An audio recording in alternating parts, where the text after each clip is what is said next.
আমি ওনাদের বলেছি আমি বাংলাদেশ নিয়ে আশাবাদী। আমি ওনাদের বলেছি যে সংস্কার মানে আইন প্রণয়ন করা না। আমরা সংস্কার প্রক্রিয়া মাত্র সূচনা করেছি।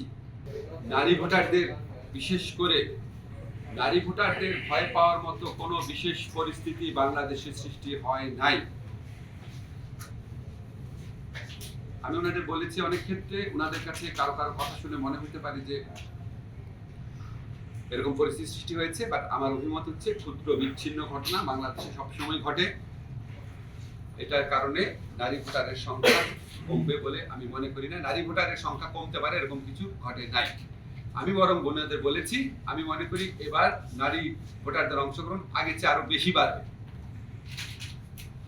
আমি ওনাদের বলেছি যে বিগত ফ্যাসিস্ট আমলে নারী সমাজের একটা বড় অংশ যারা হিজাব পড়তো, যারা বোরকা পড়তো, যারা নিকাব পড়তো, বরং তারা মার্জিনালাইজেশনের শিকার হতো।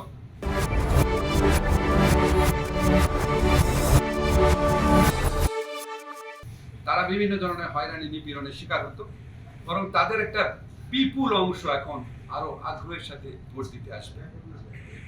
ওভারঅল আমি তাদের সাথে একমত হয়েছি বাংলাদেশের পলিটিক্যাল স্পেসে, পাবলিক লাইফে নারীদের আরো বেশি অংশগ্রহণের প্রয়োজনীয়তা রয়েছে। এবং আমি বলেছি আমি আশাবাদী ইনশাআল্লাহ আমাদের পলিটিক্যাল পার্টিগুলো এই ব্যাপারে সচেতন থাকবে, নেক্সট যারা জিতে আসবে এই সচেতন থাকবে। আমি ওনাদের বলেছি যে আমাদের সংস্কার কার্যক্রম যেটা আমাদের অধ্যাদেশের মাধ্যমে করা সম্ভব সেগুলি আমরা অধিকাংশই করেছি। যেগুলির ক্ষেত্রে সংবিধান সংশোধনের প্রয়োজন পড়ে মূলত সেসব বিষয় গণভোট হচ্ছে। এবং আমি আশাবাদী গণভোটে মানুষ যদি সংস্কার চায়, মানুষ যেহেতু সংস্কার চায়, আমি বলেছি আমার ধারণা হচ্ছে মানুষ যেহেতু সংস্কার চায় গণভোটে হাভোট বিজয়ী হবে। আমার ধারণা সম্পর্কে আমি ওনাদের বলেছি। আমি ওনাদের বলেছি নেক্সট যে পলিটিক্যাল পার্টিগুলো আছে তারা এই সংস্কার কার্যক্রমকে অব্যাহত রাখবে বলে আমি বিশ্বাস করি, কারণ তারা সবাই এই সংস্কার সংক্রান্ত আলোচনায় অংশগ্রহণ করেছে, সংস্কারের প্রতি তাদের প্রত্যয় এবং বিশ্বাসের কথা জানিয়েছি। আমি তাদের বলেছি কিছু ক্ষেত্রে তাদের মধ্যে মতভেদ হতে পারে, কিছু ক্ষেত্রে যদি মতভেদ না হয় তাহলে তো এতগুলো পলিটিক্যাল পার্টি হতো না, তো একটাই পলিটিক্যাল পার্টি হতো। যেমন আমি ওনাদের একটা উদাহরণ দিয়ে বলেছি তত্ত্বাবধায়ক সরকার গঠনের ক্ষেত্রে জুলাই সনদে 7টা ধাপের কথা বর্ণনা আছে। এই 7টা ধাপের মধ্যে 6টা ধাপেই সবগুলো দল একমত হয়েছে, একটা ধাপের ক্ষেত্রে একটু ভিন্ন মত আছে। এই ভিন্ন মত সংস্কারকে বাধাগ্রস্ত করবে বলে আমি মনে করি না। আমি ওনাদের বলেছি আমি বাংলাদেশ নিয়ে আশাবাদী।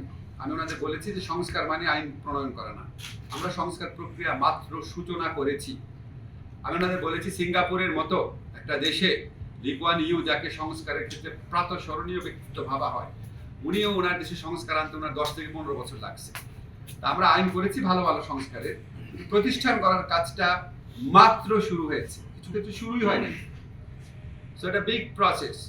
নেক্সট পলিটিক্যাল পার্টিগুলোর ঐতিহাসিক দায়িত্ব থাকবে, যারাই বিজয়ী হবে এমনকি যারা হারবেন সবার দায়িত্ব থাকবে যে আমাদের জুলাই গণ অভ্যুত্থানকালে হাজার হাজার তরুণ যে কারণে প্রাণ দিয়েছে, আত্মাহুতি দিয়েছে, সেটাকে স্মরণ রেখে, সেই দায়বদ্ধতাকে স্মরণ রেখে আমরা যেন এমন একটা রাষ্ট্র গড়ে তুলি যেখানে জবাবদিহিতা, স্বচ্ছতা বেশি থাকে, মানবাধিকার লঙ্ঘিত না হয়, যেখানে মানুষের কথা বলার অধিকার থাকে, প্রকৃত গণতন্ত্র থাকে। এটুকুই আমাদের মধ্যে কথা হয়েছে। আর ওনারা আমাকে যেসব কথা বলেছে সেটা বলেছে, এটা আমি যেন সাংবাদিকদের না বলি, ওনাদের কিছু কথা ছিল সেগুলো আমি বলবো না আপনাদের, তবে এটুকু আমি ওনাদের থেকে অনুমতি নিয়েছি। ওনারা এ পর্যন্ত যে পরিস্থিতি দেখছেন তাতে ওনারা সুষ্ঠু অবাধ নির্বাচনের ব্যাপারে ওনারা আশাবাদী আছেন।